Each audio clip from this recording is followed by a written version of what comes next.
Frank legislation. Megan? That's right. Joining me now, Mark, is Senator Richard Shelby, ranking member of the Senate Banking Committee.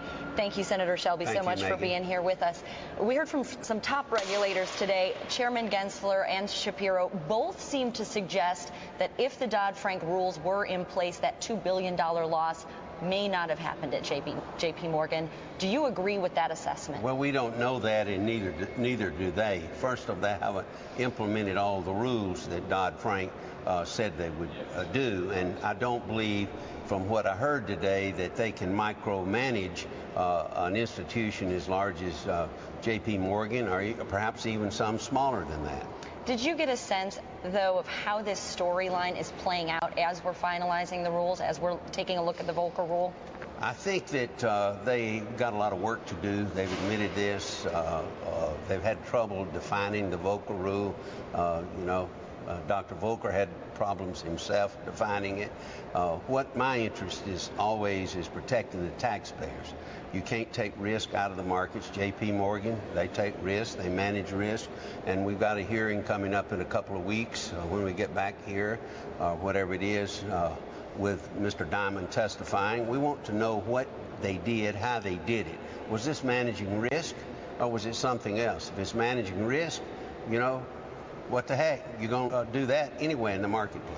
Do you think, though, that this deflates somewhat J.P.Morgan's argument in that letter in February that Gensler was referencing today, making the case to widen the hedge rules? Well, I'm not sure yet. I think that we should wait and see what actually we come up with, both from Mr. Dimon's testimony and later after the regulators explain sequence by sequence what happened. And I want to talk a little bit about MF Global, because you talked about that quite a bit at the hearing today. And I know you were considering a subpoena of Chairman Gensler. Absolutely. Were you satisfied with the answers that you got today, and what more do you want to find out This there? was just the beginning. I was satisfied that he did start talking. He started having a dialogue with us on the committee as to the CFTC and his involvement in MF Global. But we have a lot more questions. We just had 5 minutes today, and we hope to get him back before the committee. We want to get to the bottom of this. As chairman of the CFTC, he should not hide from the committee. He should not hide anything. I think today was a good step in the right direction. I hope there are more steps.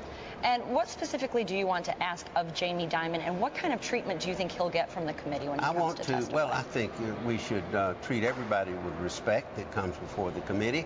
Mr. Dimon is a very successful banker. He's well respected in the financial world. I think that what we want to do is find out exactly what happened. We don't know that. Nobody knows yet. Did they take a position that was basically a casino type deal, or was it managing risk? They manage risk and they take positions of risk every day. But my main thing is to make sure that whatever they do, if they lose money, and they will, that it never affects the taxpayer. It affects them and eats up their capital, so be it. So greater capitalization is obviously a big part of the answer. There's no substitute for capital. No substitute. Senator Shelby, thank you so much for being here with us. Megan. Mark, I'm going to turn it back over to you. All right, Megan. Senator